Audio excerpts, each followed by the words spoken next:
Hello, so today I'll be discussing the immigration process in Iceland.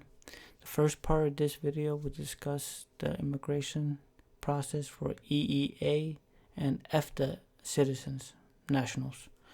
And the second part of this video, I'll be discussing for citizens outside the EU or EFTA.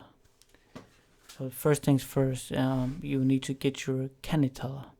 The Kennitala is the unique number issued to everyone that's living or working in Iceland or studying for that matter.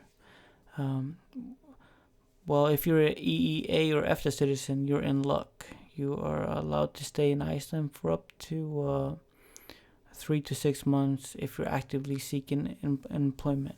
But if you intend to stay longer, you can apply for an extension. But what's important to do in order to get your Kennitala is to go to the National Registry. And you have to go there in person, and it can take up to 9 weeks for them to actually approve the Kennitala application. But I think, though, that's like in extreme cases, most of the time it's probably 2 to 3 weeks. But obtaining the Kennitala and registering in Iceland, there's actually a different way to do this. You can actually go to the bank.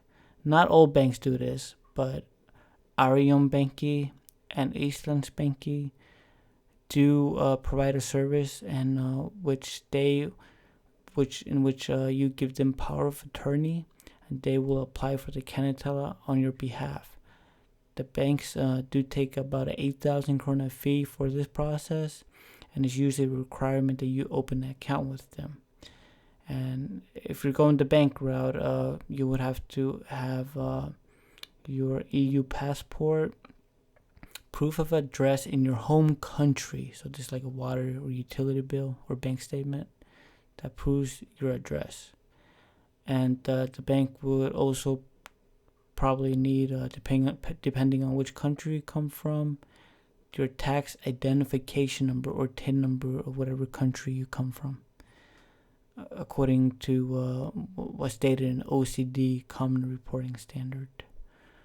Well, if you're doing the process through the National Registry, however, it's gonna take longer, but it's gonna cost less. And yeah, once you do get your Kennitala, like I said, the process can take up to 9 weeks.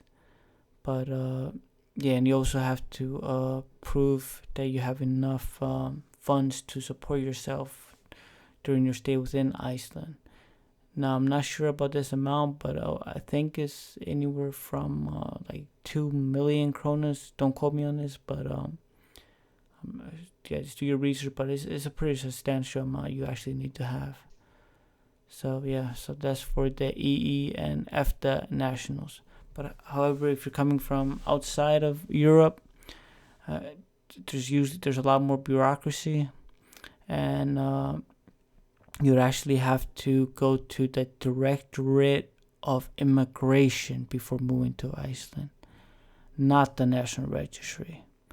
So this is a different agency within Iceland, and they handle everybody that's not a EU or EFTA person.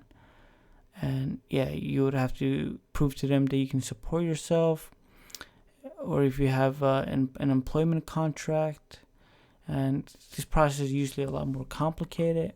However, if you are in Iceland for educational purposes, this is usually pretty straightforward. A lot of the times, I think you can request a university to even do this for you, apply for the Kennitala. But yeah, so the requirements are that you're attending school. I know if you are attending school in Iceland, you can actually work 40% with your school. So as long as you don't work more than 40% a month, you can work and attend school.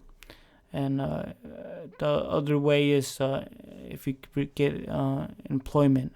But usually it's kind of hard to do this because the employers have to actually prove that no EU or EFTA citizen can work the job, or they can't receive any workers for that specific job because it's specialized. And yeah, there's certain number of qualifications to meet that criteria. So that's usually the two most common cases, unless in a co-partnership with an Icelandic citizen, or you're married to an Icelandic citizen, or EU or EFTA national. So those are, the criteria. But I hope this video was helpful. If you have any questions, please leave them in the comment section. And I hope your journey to Iceland goes well. And thank you for tuning into my video. Thank you.